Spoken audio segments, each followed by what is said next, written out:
Hi there, this is Josh from Literary Gladiators, and today I'm here to discuss a short story.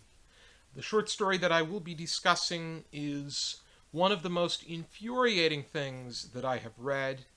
It is dystopian in its nature, and it has a lot to speak about what could be a radical possibility in the future. The last time I was as infuriated with a short story that I read was when I read Harrison Bergeron last summer for a season 12 discussion on our channel. The short story that I will be talking about is Skipping Stones in the Dark by Amman Sabet. And this was featured in the November-December 2020 issue of Fantasy and Science Fiction magazine. And the concept is that it was told from the perspective of a spaceship with artificial intelligence called the Fold. And the Fold is the higher being to these people that inhabit it. And they are supposed to think as a collective and live and make decisions based off of what is supposed to benefit them as a whole, and at the same time keep their establishment in check, because they only see life to the limits of the spaceship. But this particular spaceship, the Fold, is being operated by an even greater elite, which is still inhabiting the Earth, but it's dystopian in its nature. So the spaceship, while it has a much more advanced way of thinking, it still can only think to the point of what is being put into it. The human input is what keeps it going. But the particular hurdle that this spaceship is facing is in the form of one of its citizens. She is a young teenager. Her name is Unica. And she's beginning to question the motives, because the spaceship is looking to take on the role of a motherly figure. Display a sense of compassion to all of its citizens, but Unica is beginning to sense that the Fold's compassion is synthetic and artificial. And she wants to live her own life and decides to cut contact. The Fold lets her cut contact but wants to keep an eye. But she commits an ultimate offense when she decides to take a laser and cut a scar into her eyebrow, which at that point the Fold decides to banish her and anybody else that went against the common law, looking to step out and either challenge the authority or assert their desire for individuality, looking to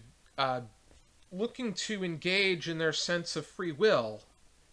The Fold decides, if you want your free will, I'm going to banish you, and now you're going to have to live as refugees in this pod going toward a star, and then you can decide what you want to do with your life. And, oh, by the way, once you hit the star, you're done. But the message that it is trying to get at is at the great extreme. And people on both sides can make an argument as far as its message is concerned. However, the fold realizes that it is still in need of much more progression, that it's by no means a perfect detector of humanity. But ultimately, whatever it does to try and uh, cast an overbearing, overruling presence on humanity is not going to work, because there's always going to be people or a sense of people that do not like the way that the society is structured. And the whole idea of wanting to genetically modify or uh, program them is not an ideal system. One of the things that stuck out to me pertained to one of the refugees that Unica was banished with. One of them was a repairman that lied about committing a murder. And they make that repairman, they make them to the great extreme, where they have to engage in an aggressive survival instinct. When you put certain people together, the results are always going to be different as far as being able to survive on one's own is concerned. It's going to be more challenging without the ruling assistance. However, there may be a team that works together and is able to achieve the freedom that they wish to. One of them was a policy evangelist, and they were looking to get into a position of power, and they tried lying their way into doing so. And then the robotics repairman was also, he lied about killing somebody. But the young mother was the one that stuck out the most, because as per page 248 in the magazine, and I quote, a young mother who had sabotaged the maternity stations for her district had impregnated herself naturally, claiming that her baby daughter would be her own. After transitioning her pregnancy to the appropriate tank and seeing to her subsequent recuperation, I placed her on the pod for putting her own selfish wants ahead of the collective.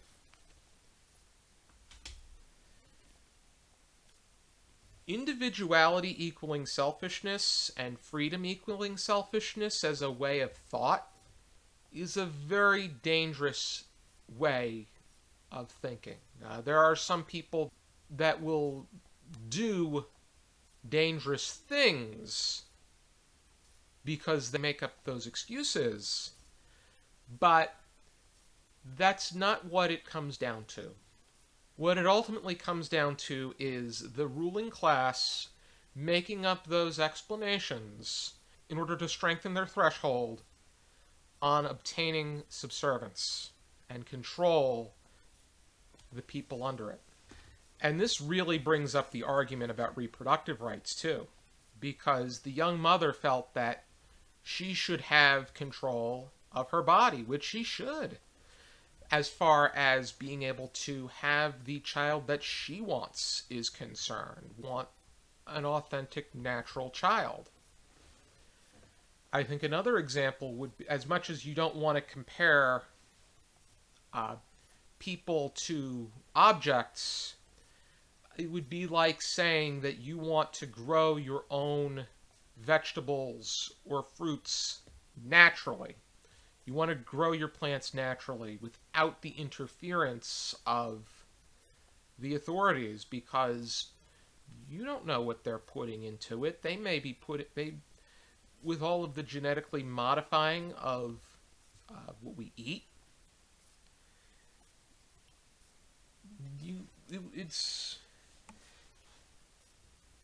I think what it's just a matter of is, because there are people putting into how the fold operates, the bottom line is leaders are, for the most part, I think that everybody in general gets into something with the hope of getting something out of it. Some of them are more positive input for output, where a teacher wants to have a positive impact on their students' lives. A surgeon wants to have a positive impact on the physical response of the patient that they're dealing with. And like if they're like a surgeon wants to engage in open heart surgery with the hope that the patient is able to get better and function better. There are positions that are the direct responses to make money. I mean, a lot of them are looking to make money, and you can apply that to a lot. I mean, something like a stockbroker, their big thing is make money. But a leader, there are very few that the response is they want to lead in order to help people as a whole. The business of leadership is control. They want to be able to have as much control of their own destiny and of the destiny of others. And you don't hear anything from the established leadership that's putting into the fold. I think that there's a great deal of realization that the fold sees it, the fold realizes that it's merely a housing missile, and that it could get to the point where it breaks away, but do we really want that? Do we just want somebody who is going to delegate and make decisions based off of what benefits the greater good the most? One of the quotes toward the beginning that really stuck out to me as far as the way that the fold functions is from pages 241 into page 242. And that is, and I quote, "I speak to my humans as if I am their mother. They confide to me how they want to be both happy and valued, often a conflict of interests. When a human's happiness is rooted in individuality, it chafes with their value to their collective, a higher order sentience. This is hard for my humans to swallow, that their aggregate population is also singularly alive, acting, and reacting to my efforts to stabilize and maintain course." The fold has not grasped the idea that it is impossible to make all kinds of people happy at the same time, because everybody is different. They're born different. They look different. They come from different backgrounds and statuses. They think different.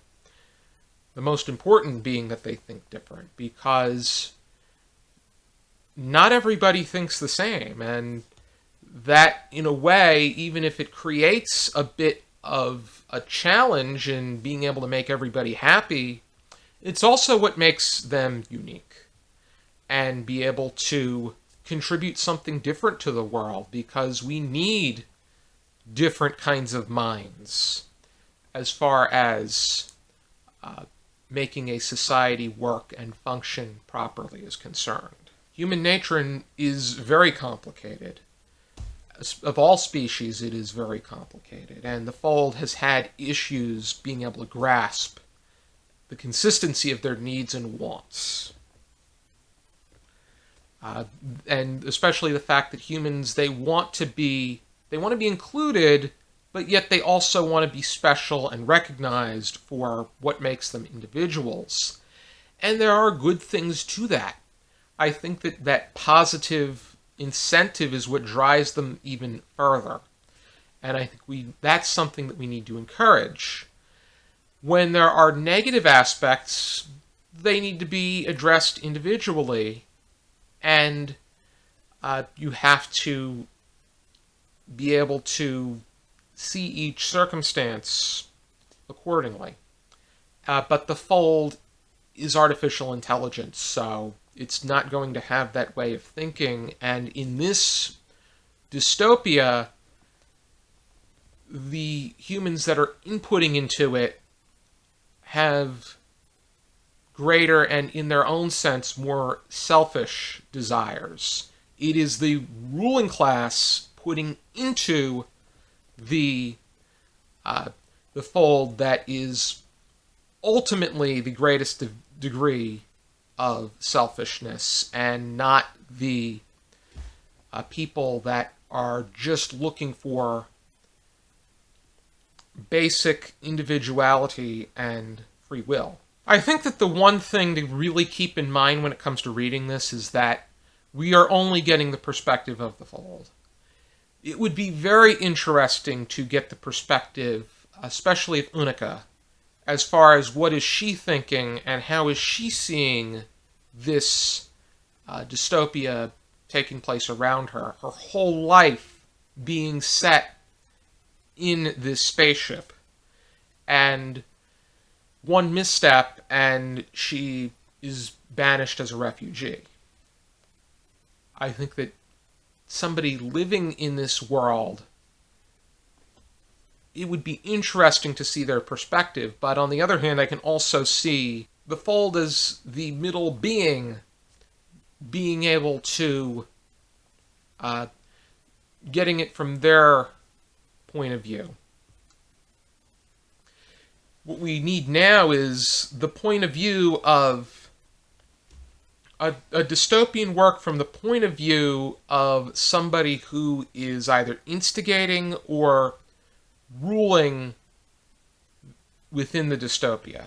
And what is it what is motivating them to want to create a world that relies on a collective, a sense of sameness, a sense of needing to be subservient for the greater good, none of which work. I think that this piece is it is reliant on the idea of the worst case scenario. And hopefully we never get to this point. And I think that this is the kind of cautionary tale that a good dystopia is able to cast. I think that this was very memorable. I don't know if I would necessarily say that I liked it.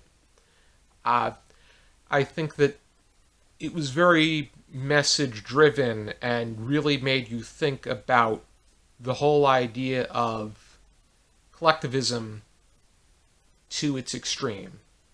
And if we are not able to find a balance in which the world functions reasonably, but at the same time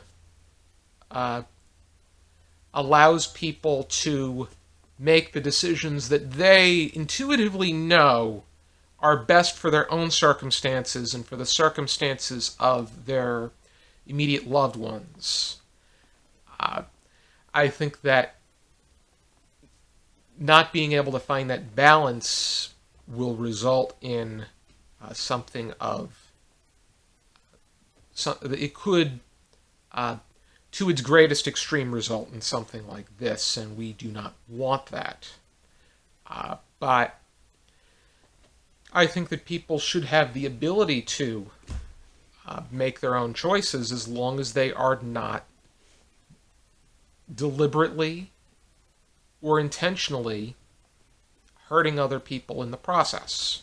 I think that the Skipping Stones in the Dark by Ahmed Sabet was a very thought-provoking work coming at a very thought-provoking time.